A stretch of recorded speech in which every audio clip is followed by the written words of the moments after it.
I just had to let you know you're.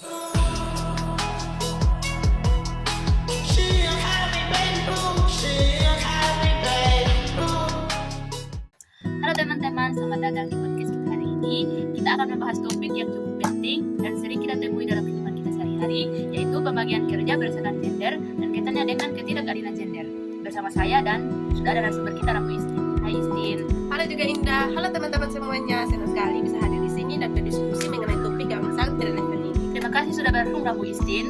Sebelum masuk lebih dalam, bisa jelaskan dulu apa sebenarnya yang dimaksud dengan gender dan pembagian kerja berdasarkan gender itu sendiri. Tentu saja. Jadi gender itu merujuk pada peran, perilaku, dan tanggung jawab yang dikaitkan oleh masyarakat kepada laki-laki maupun perempuan. Sedangkan pembagian kerja berdasarkan gender adalah pembagian tugas yang didasarkan pada anggapan-anggapan yang berkembang di masyarakat. Misalnya anggapan bahwa laki-laki cocoknya melakukan pekerjaan ini, sedangkan perempuan cocoknya melakukan pekerjaan itu. Berbeda dengan jenis kelamin yang bersifat biologis atau ditetapkan sejak lahir yang berdasarkan ciri-ciri fisik dan fungsi reproduksi. Gender yang bersifat dibentuk oleh lingkungan, budaya, dan kebiasaan yang berkembang di masyarakat.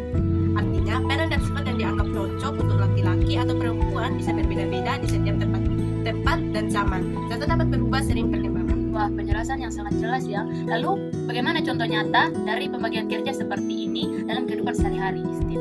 Sekali contohnya Indah, kalau di lingkungan rumah misalnya masyarakat umum menganggap bahwa tugas perempuan adalah memasak, mencuci, dan mengurus anak. Sebaliknya laki-laki dianggap bertugas untuk mencari nafkah atau bekerja di luar rumah.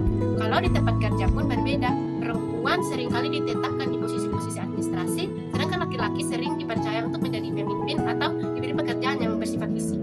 Saya pun sering melihat hal-hal seperti ini terjadi. Lalu, mengapa hal ini bisa terjadi dalam tahan hingga sekarang? Ada beberapa penyebab utamanya.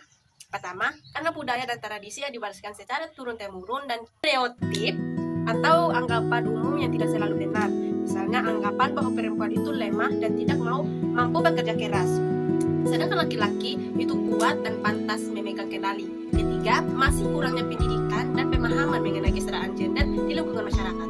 Kalau dibilang begitu, pasti ada banyak dampak yang ditimbulkan dari pembagian kerja seperti ini ya. Apa saja dampaknya, Istin? Tentu saja ada dampak negatifnya yang kemudian memunculkan ketidakadilan gender.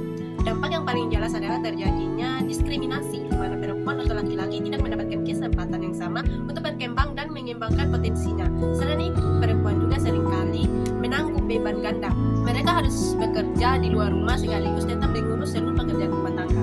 Ada juga dampak ekonominya, misalnya perbedaan upah yang tidak setara antara laki-laki dan perempuan, meskipun mengerjakan pekerjaan yang sama. Yang paling penting, hal ini juga membuat potensi dari seseorang menjadi terhambat karena dibatasi oleh peran yang dianggap sesuai dengan gendernya saja. Benar sekali, dampaknya terasa di berbagai aspek kehidupan. Apakah kamu punya contoh kasus nyata yang bisa digambarkan kondisi ini dengan lebih jelas?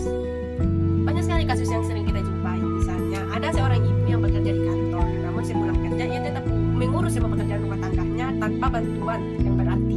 Atau ada perempuan yang sebenarnya memiliki kemampuan dan kompetensi yang bagus, namun sulit untuk naik jabatan hanya karena menganggap bahwa posisi pemimpin itu cocoknya untuk laki-laki. Sebaliknya ada juga yang dianggap aneh atau tidak jantan jika ia memilih untuk mengurus rumah tangga dan mengasuh anak.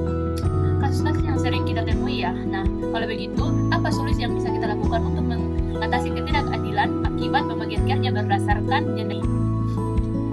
Ada beberapa langkah yang bisa kita terapkan, Indah. Yang paling utama adalah membagi tugas secara adil dan seimbang dan tidak lagi membedakan berdasarkan jenis kelamin. Misalnya di rumah tangga, bisa dibagi bersama antara suami dan istri, sesuai dengan kemampuan dan waktu yang dimiliki. Selain itu, kita juga perlu mendukung kebijakan-kebijakan yang adil, baik di lingkungan keluarga, tempat kerja, maupun di lingkungan masyarakat secara luas, yang menjamin kesempatan yang sama bagi semua orang tanpa memandang gender. Terima kasih banyak Istin atas penjelasan dan pandangan yang sangat berharga ini. Semoga pembahasan ini kita bisa membuka wawasan teman-teman semua ya. Sama-sama Indah, senang sekali bisa berbagi di sini. Semoga kita semua bisa berperan aktif untuk menciptakan kesetaraan yang lebih baik. Baiklah teman-teman, demikian pembahasan kita hari ini. Sampai jumpa di topik menarik lainnya. Di podcast kita, selamat beraktivitas. I just had to let you know you're.